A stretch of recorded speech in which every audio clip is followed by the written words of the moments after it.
बता रहे हैं, वो कह रहे हैं कि एक्सट्रीम वेदर है जो, उसकी स्थिति बढ़ जाएगी। अब उसमें है कि हीट वेव, हार्ड फ्लड, जिसको हार्ड फ्लड बोलते हैं, जिसको ड्रॉट, सूखा, जंगलों में आग लगनी, टर्नाडो, ये इसमें इनकी तीव्रता भी बढ़ जाएगी और ये जल्दी जल्दी भी काम करना शुरू करेंगे। और इस बार हमने देखा है कि अमेरिका का लॉस एंजल्स शहर है जो, वो कितने दिन ऐसे ही जलता रहा। और अमेरिका, जिसको हम कह रहे हैं कि वर्ल्ड की सुपर पावर है, वो अपने एक शहर की आग बुझा नहीं सका। और एक अंदाजा ये आया था कि 16 कंपनियों के जो आग बुझाने वाले लोग थे, वो अपने यंत्र लेके वहां पहुंचे हुए थे। उनका जो हेड था वो ये स्टेटमेंट दे रहा था कि आग पे सिर्फ 2 कंडीशनों में ही कंट्रोल किया जा सकता है। कि अगर पहली कंडीशन ये है कि जो हवा चल रही है वो तेज चल रही है, अगर हवा बंद हो जाए। दूसरा, अगर बारिश आ जाए। और वो रियली ये हुआ कि जब तक बारिश नहीं आई तब तक वो शहर जलता ही रहा। और लॉस एंजल्स ऐसा शहर है अमेरिका का, जिसमें जे फिल्मों वाले जे कलाकार वगैरह, जैसे हमारे बम्बे में रहते हैं ना, जैसे हमारा जे बॉलीवुड है वो उनका हॉलीवुड है, वो वहाँ ज़्यादा रहते हैं। वहाँ उनके वो ज़्यादा थिएटर वगैरह भी ज़्यादा बने हुए हैं। तो बड़े बड़े थिएटर वाले, बड़े बड़े महलों वाले, वो सब जल गए, राख बन गए और कुछ नहीं कर सके। वो उनकी आंखों के सामने ही जल गए। इसलिए इसका जो इफेक्ट हो रहा है वो इस तरीके से हो रहा है कि इसकी तीव्रता भी बढ़ गई है। और अभी अभी देखो ना, हमारे दिल्ली में भूकंप आया, और वो पहले कभी ऐसा भूकंप नहीं आया कि जिसका जो सेंटर है वो भी दिल्ली हो और मतलब उसका एपिसेंटर भी दिल्ली हो। इधर उधर के एपिसेंटर वाला दिल्ली अफेक्ट होती है, हिलती है। और कोई ज्यादा बड़ी तीव्रता का भी नहीं थी आया वो, फिर भी दिल्ली के लोग एक बार डर गए थे, घबरा गए थे। मैं तो कईयों को इसलिए फोन नहीं किया कि अगर हम फोन करने लग जाएं तो लोकल लोग ज्यादा घबरा जाते हैं। अगर बाहर से आ जाए ना, कैसे हो कोई नुकसान तो नहीं हुआ, ऐसा तो नहीं हुआ, वैसा तो नहीं हुआ, तो फिर थोड़ी घबराहट थोड़ी ज्यादा हो जाती है। पर मेरे को ये था कि मतलब चलो न्यूज वगैरह हम ज्यादा इंटरेस्ट से देखी कि कोई भी, जब ये हो गया था कि कोई भी जानी या माली उस किस्म का नुकसान नहीं हुआ। पर बिल्डिंगें काफी हल्ली दसते हैं, तो वो दिल्ली वाले बैठे हैं, इनको ज्यादा पता है। पर इस किस्म के इवेंट है जो वो लगातार आ रहे हैं। जैसे अमेरिका का एक वो टापू था ना हवाई, वो सारे ही जल गया था पिछली बार। ऐसे आग लगने की घटनाएं हैं जो वो लगातार बढ़ रही है।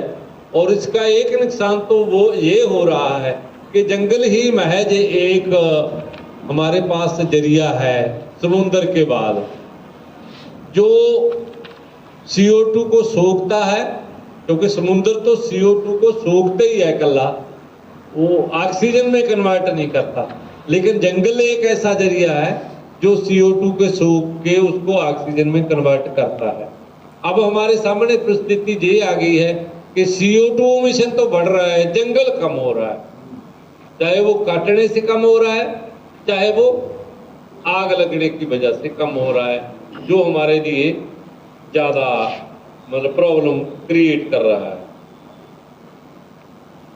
एक फ्रजाइल जो इकोसिस्टम है, जिसको हम बोलते हैं कि जो बहुत ही सेंसिटिव, बहुत ही सूक्ष्म इको जोन है, उस पे इसका ज्यादा असर हो रहा है। और उसमें सबसे बड़ी बात है ये परमाफ्रोस्ट।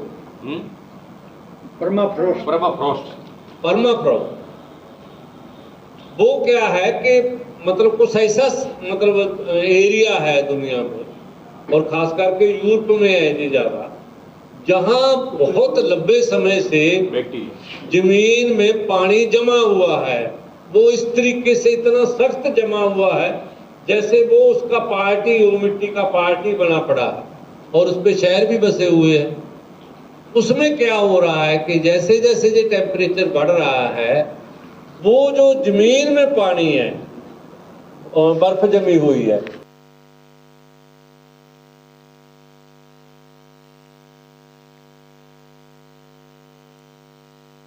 और कई शहर तो मतलब लोग छड़ के जा भी रहे हैं कि ये कभी भी वो मतलब वो पूरी तरह भी ध्वस्त हो सकते हैं। और उससे क्या है, वो दलदल पैदा हो रही है।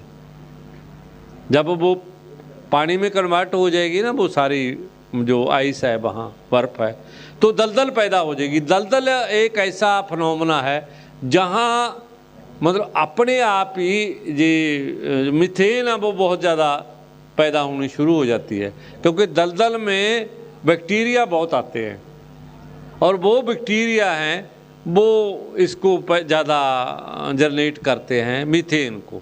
और मीथेन जो कह रहे हैं आमतौर पे साइंटिस्ट कि 20 गुना से भी ज़्यादा खतरनाक है CO2 से।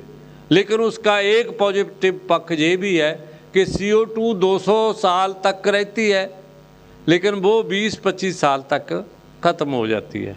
और वो तो मतलब ये जो आसमानी बिजली चमकती है, इसके चमकने से भी उसको आग लग के वो ख़त्म हो जाती है।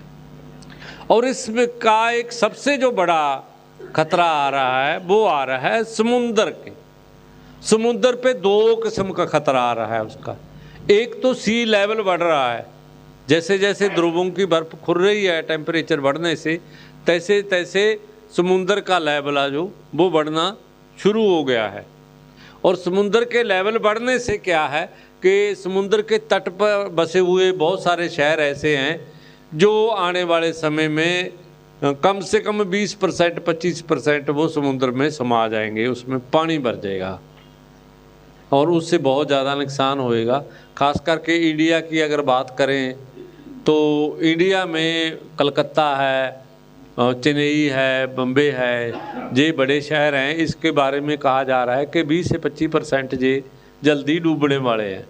और कलकत्ता के बारे में तो एक रिसर्च पिछले दिन ये भी आई है कि ये समुद्र का पानी है वो कलकत्ता के अंदर तक आ गया है और वो दिख नहीं रहा अभी तक। और उसका जो अंदाज़ा लगाया जा रहा है वो वनस्पति से लगाया जा रहा है कि मीठे पानी की वनस्पति और होती है, खारे पानी की वनस्पति और होती है, जो समुद्र की वनस्पति है ये और है। वो कहते हैं कि कलकत्ते के अंदर तक वो वनस्पति अब बढ़ना फूलना शुरू कर दिया है जो खारे पानी से अपने आप को सस्टेन कराती है, अपने आप को कायम रखती है।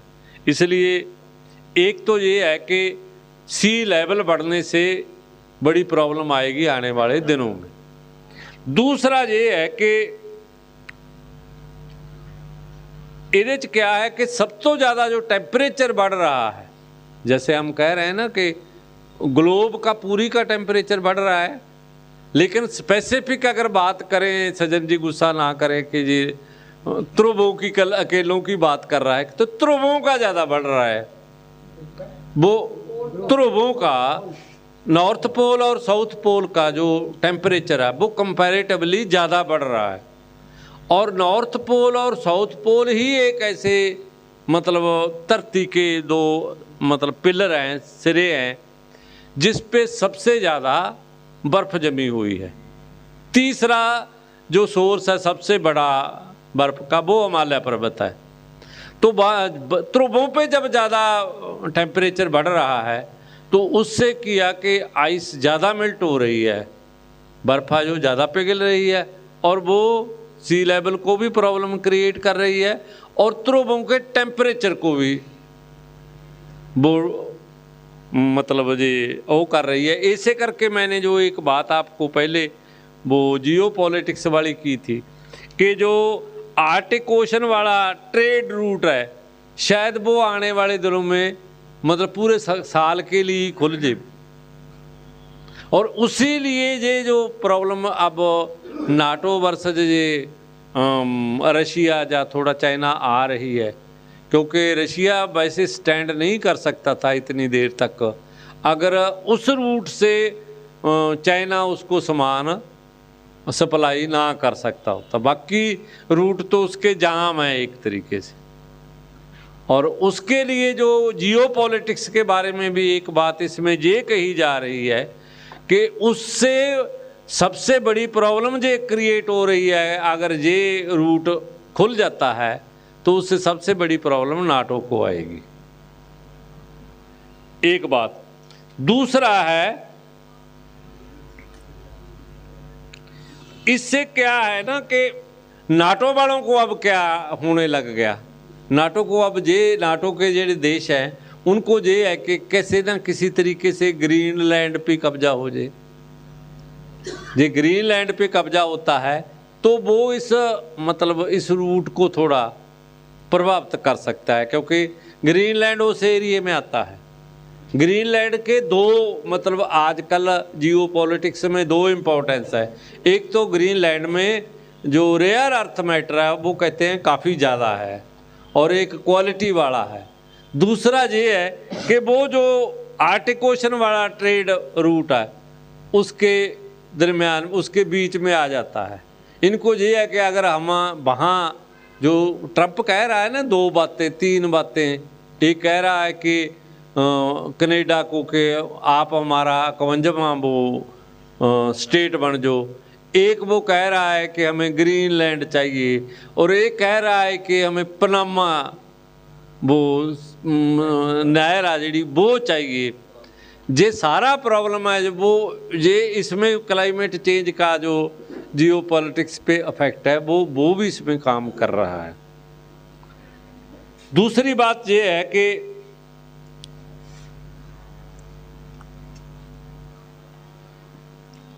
समुद्र का तेजाबीकरण बढ़ रहा है, क्योंकि समुद्र सबसे ज़्यादा CO2 को ऑब्जर्व करता है और जिसके वजह से वो क्या करता है, जब वो ज़्यादा कार्बन डाइऑक्साइड को सोखता है तो उससे समुद्र का जो पानी है वो एसिडिक हो जाता है, उसका तेजाबीकरण हो जाता है। तेजाबीकरण होने से जो सी लाइफ है, समुद्र में रहने वाला सारा जीवन है, चाहे वो मछली है, डड्डू हैं, जो भी वहाँ रहते हैं, वो सबसे ज़्यादा प्रभावित होते हैं। और इससे जैविक जो जिसको हम कहते हैं जैविक विभिन्नता, उसका नुकसान सबसे ज़्यादा होता है। और एक बात ये है कि इससे क्या है ना कि सबसे जो ज़्यादा कोरल रीफ है समुद्र में, एक जंगल है जिसमें ये मछलियाँ वगैरह अंडे देती है, वो जंगल में बहुत ही ज़्यादा न्यूट्रिशन है, वो अलग अलग किस्म के न्यूट्रिशन है उसमें। और जैसा जिस कोरल रीफ में न्यूट्रिशन है वैसे ही उसका कलर है, मतलब वो सारा कोरल रीफ का जंगल रंग बिरंगा, बहुत सोहने सोहने। जब हम इस पे गूगल पे निकाल के देखते हैं ना तो उसमें बहुत ही अट्रैक्टिव कलर हैं उसके। और उसकी कह रहे हैं कि जैसे जैसे एसिडीकरण होता है ना उसकी ब्लीचिंग होनी शुरू हो जाती है। ब्लीचिंग होने का मतलब कि वो सारे कलर उसके ख़त्म होके वो वाइट हो जाता है। और इसका मतलब वाइट होने का मतलब है कि उस जिसमें भी उसमें न्यूट्रिशन है वो सारे एक तरीके नाल खत्म हो जाते हैं। और इस करके ये भी समुद्र की एक सबसे बड़ी प्रॉब्लम है। एक समुद्र की प्रॉब्लम ये है कि इससे समुद्र की जो लहरें हैं उसकी सर्कुलेशन में तब्दीली आ जाती है। जैसे ये जो मौसम पैटर्न तय करते हैं एल नीनो और ला नीना, ये पैटर्न भी समुद्र के क्लाइमेट चेंज से प्रभावित हो रहे हैं। जो जिसको एल नीनो कहते हैं, इसको अगर बहुत ही सिंपल शब्दों में समझना हो तो एल नीनो इफेक्ट वो इफेक्ट होता है जब समुद्र अपनी गर्मी छोड़ना शुरू कर देता है। तब जब समुद्र गर्मी छोड़ना शुरू करता है तो टेम्परेचर ऑटोमेटिकली बढ़ जाते हैं। और टेम्परेचर बढ़ने से फिर क्या है, वो सूखा आ गया, कहीं आग लगने की घटनाएं, वो उसका इसके साथ बहुत गहरा रिलेशन है, बहुत गहरा संबंध है। और जो है ला नीना, ला नीना उस इफेक्ट को समुद्र के को कहते हैं जब समुद्र जितनी CO2 सोखता है उतनी तो सोखता ही है, उससे ज़्यादा सोखना शुरू कर देता है। तो उससे क्या होता है, टेम्परेचर कम होने शुरू हो जाते हैं। और जब ला नीना इफेक्ट आता है तो खास करके जैसे हमारे मुल्क हैं जो जहाँ जे इसको मतलब जे हवाएं होती है मानसून की वो ज़्यादा आती है और फिर मतलब बारिशें ज़्यादा होती है। अल नीनो में सूखा पड़ता है, ला नीना में बारिशों का दौर जो ज़्यादा होता है, उसमें कई बार डूबा भी पड़ना शुरू हो जाता है, फ्लडिंग भी हो जाती है, लेकिन बारिश उसमें ज़्यादा होती है। ये पैटर्न भी जो समुद्र का है वो वैदर पैटर्न आ जिहड़ा उहदे नाल बदल जाता।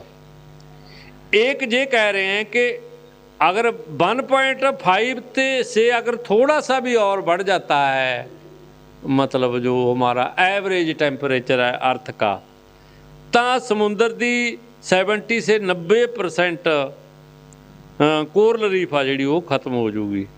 और अगर 2 डिग्री बढ़ जाता है तो करीब करीब 99% कोरल रीफ खत्म। अगर कोरल रीफ खत्म हो जाती है तो इसका मतलब है कि समुद्र की जो लाइफ है उसके अंदर जिसनों हम सारा मरीन लाइफ या सी लाइफ बोलते हैं वो सारी की सारी उससे अफेक्ट हो जाएगा। और एक इसका जो लास्ट में मैं कहना चाहता हूँ इसका असर है वो है एग्रीकल्चर पे, क्योंकि एग्रीकल्चर है जो ये क्लाइमेट पे और टेम्परेचर पे बहुत डिपेंड करती है।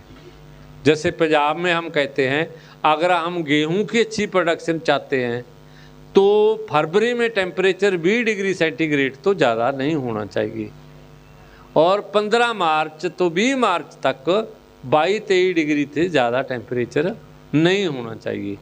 लेकिन इस बार फरवरी में टेम्परेचर है जो 24-25 से चला गया, और मार्च में अब पता नहीं कितना का जाएगा। जी तो थोड़ा 2-3 दिन इतनी गर्मी पड़ी सी पंजाब में, अगर वो एक हफ्ता चल जाती तो मतलब जो गेहूँ आ पूरे का पूरा बीट आ जो पंजाब का वो मतलब सारे का सारा ख़राब हो सकता था। अब जे 20 डिग्री रहे फरवरी में और 22-23 डिग्री रहे मार्च में, जे हमारे तो बस का रोग नहीं है कि हम किसी तरीके से इसको ऐसा कर लेंगे। ये तो नेचर पे डिपेंड करता है, कुदरत पे डिपेंड करता है। इसलिए ये डिपेंड तब होएगा, असल में सही तब रहेगा अगर हमारा क्लाइमेट चेंज है वो नॉर्मल रहेगा। अगर क्लाइमेट चेंज हो के सारे का सारा वेदर सिस्टम आ जेड़ा वो अब नॉर्मल हो जाएगा तो एग्रीकल्चर में प्रोडक्शन की प्रॉब्लम आएगी। और इन दिनों में मैं तो ये सोचता हूँ कि ये जो सेंट्रल गवर्नमेंट ने एक वो प्रस्ताव भेजा है ना कि आप मार्केटिंग में ये शोध करो, आप कॉन्ट्रैक्ट फार्मिंग में ये मतलब जो उन्होंने वो एक ड्राफ्ट आप तैयार करके, अब क्योंकि जब किसान आंदोलन चल रहा था ना तो जब उनके साथ बातचीत हो रही थी किसानों के लीडरों की, तो किसानों को लीडरों का ये कहना था कि सेंटर के, क्योंकि एग्रीकल्चर स्टेट सब्जेक्ट है, आप इस पे कानून बना ही नहीं सकते, तो उनको ये लगता था कि उनके पास इसका कोई जवाब नहीं था। उनको लगता था कि बात तो यार इनकी ठीक है। अब जब उन्होंने वापस ले लिया तो अब उन्होंने स्टेटों को कह दिया कि देख हम तो नहीं ना बना सकते, आप तो बना सकते, लो आपको कानून बना के दे दिया, इसको पास कर लो। और देखो पंजाब में तो फार्मर मूवमेंट है, और जिसकी वजह से फार्मर मूवमेंट की ये डिमांड थी पंजाब सरकार से कि वो असेंबली का स्पेशल सेशन बुलाएं और इसको रिजेक्ट कर दें। वो तो रिजेक्ट हो गया। पंजाब में तो असेंबली का स्पेशल सेशन उन्होंने बुलाया और बुला के उसको रिजेक्ट कर दिया, क्योंकि है वो पंजाब में वो मतलब ये जो हो सी ना सेंटर का ड्राफ्ट उसको उन्होंने रिजेक्ट कर दिया। और बहुत सारी स्टेटें ऐसी हैं जो इसको पास कर रही हैं, और ख़ास करके जो भाजपा शासित स्टेटें हैं वो सारी इसको पास करेंगी। पर एक बात ये है कि हमारे सामने प्रॉब्लम जो बड़ी आ रही है वो तो फिर वो ही है ना कि हमारे सामने प्रॉब्लम तो प्रोडक्शन की आएगी। अब जो एग्रीकल्चर में लगे लोग हैं उनको ये प्रॉब्लम कम रहेगी कि उनकी जो मतलब प्रोडक्शन है वो मार्केट में कैसे जाए, या उसमें वैल्यू एडेड वाला सिस्टम कैसे हो ताकि उनको ज़्यादा पैसा आए। ठीक है, उनको पैसा भी ज़्यादा मिलना चाहिए, पर बात एक ज़रूरी है ये है कि प्रोडक्शन कैसे सस्टेन करेंगे हमारी, ये हमारे सामने बड़ी प्रॉब्लम आने वाले दिनों में आएगी। और ये मेरे को ये लगता है कि 2030 तक हमारे सामने ये प्रॉब्लम आ जाएगी। अगर पंजाब हरियाणा में एग्रीकल्चर अफेक्ट हो गया 2030 तक, इसका मतलब इंडिया की फूड सिक्योरिटी खतरे में है। कुछ साइंटिस्ट जेड़े ये सोच रहे हैं, जैसे उसमें जे दविंदर का भाषण आपने दविंदर शर्मे का सुनया हो किसी ने, अभी बठिंडा में एक प्रोग्राम होया था, वो कहता है फूड सिक्योरिटी की बजाय प्रॉब्लम ज़्यादा है प्रोटीन सिक्योरिटी की। और प्रोटीन सिक्योरिटी के लिए कंपनियों ने कमरों के अंदर कीट पालने शुरू कर दिए, कीट पाल के वो बड़ी मात्रा पे उससे प्रोटीन कंटेंट निकाल के उसके यहाँ कैप्सूल गोलियां बना के वो देंगे ताकि प्रोटीन की सिक्योरिटी हो जाए। लेकिन बात एक जे आम नॉर्मली अगर हम कॉमन सेंस से सोचें कि हमारी जो मतलब खुराक है हमारे शरीर को ठीक रखने के लिए, उसमें महज प्रोटीन ही एक ऐसा कंटेंट है जिससे हमारी सारी मतलब बॉडी की प्रॉब्लम हल हो जाएगी। और दूसरे कितने मतलब एलिमेंट हैं, कितने विटामिन हैं, और वो उसका क्या करेंगे। जैसे जो बड़े शहर हैं जिससे बहुत बड़ी बड़ी बिल्डिंग बन रही है, उसमें दिल्ली भी एक आता है, उसमें मतलब मैंने अब जब उस समय गया था मैं आपका एक प्रोग्राम आपके प्रोग्राम में शामिल होने के लिए, तो मैंने देखा कुछ लोग ऐसे हैं जिसको धूप ही नहीं मिलती। मतलब जिहड़ी सूरज की रोशनी है ये एक ऐसी चीज़ है जो दो कामों के लिए तो हमें चाहिए ही चाहिए। एक तो हमारी बॉडी के लिए, क्योंकि विटामिन डी अगर आपको मिलेगा तभी मिलेगा जे आपकी स्किन पे धूप पड़ेगी, सीधी रोशनी पड़ेगी कि स्किन के नीचे हमारी के एक ऐसा सिस्टम है जो विटामिन डी जनरेट कर देता है। और एक दूसरी बात ये है कि सूरज की रोशनी चाहिए फसलों के लिए, क्योंकि फसलों का जो मेन मतलब एनर्जी सोर्स है वो सनलाइट ही है। आप कभी देखोगे ना कि अगर दो पेड़ आप बराबर लगा दोगे तो पेड़ों में जो लड़ाई होएगी वो जड़ में कभी नहीं होती, क्योंकि जड़ में से उन्हें मिनरल लेना, पानी लेना, वो तो सफिशेंट ज़मीन में पड़ा। और अगर थोड़ा नीचे जाना पड़ेगा वो और नीचे चले जाएंगे उसके रूट्स। लेकिन उनका जो मतलब झगड़ा होता है वो होता है सनलाइट पे। इस करके जो तकड़ा है वो उस पर चुकता है, वो फिर अपनी सनलाइट लेने के लिए इधर और टेढ़ा हो जाता है। अगर आप कभी देखोगे वो सारी समस्या सनलाइट की है वो। इसलिए ये जो 1.5 वाला फार्मूला है, ये महज ये फार्मूला नहीं है कि इससे ये हो जाएगा वो हो जाएगा। इससे पूरी ह्यूमन कम्युनिटी को, पूरी बायो लाइफ को, पूरी बायोडाइवर्सिटी को, इवन मतलब मरीन लाइफ को, समुद्र को, और हमारे मतलब ध्रुवों को, सबको बहुत ज़्यादा आने वाले दिनों में ये संकट होगा जो बहुत सीरियस कंडीशन में हमें ले जाएगा। सो ये एजेंडा रखने का जो हमारा पर्पज़ था वो यही था कि इसका ये इफेक्ट होगा, इसके बारे में हम आगे बहस करेंगे। हाँ।